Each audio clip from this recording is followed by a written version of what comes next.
कोटि कैवल्यनाथ महाप्रभुंकर श्रीमंदिर रे 9टी वैकुंठ भितर गोटे वैकुंठर ना हूँ पूर्व वैकुंठ। श्री जगन्नाथ महाप्रभुंकर श्रीमंदिर को जिते दर्शन करने को आपण मैंने जीवे देखिए अरुण स्तंभ ठार आरंभ करी सिंहद्वार पतित पावन पर्यंत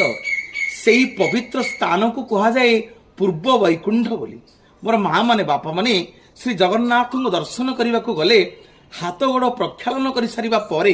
ए अरुण स्तंभ पाखे टिके छिड़ा ही सिंहद्वार गुमुट उपरे अछंती गोटे पटे 3टी सखी आउ गोटे पटे 3टी सखी 6 जन सखी मध्य मंदिर मालिकाणी अछंती तरुण लक्ष्मी तांको टिके मुंडिया मारिबे मांकर आज्ञा ने श्रीमंदिर भितर प्रवेश करिवे देखिए सीधा सड़क आपन को पतित पावन दर्शन देवे जी पतित जन को दर्शन कर दियंती बोली पतित जन को उद्धार करती बोली सिंहद्वार विराजमान कर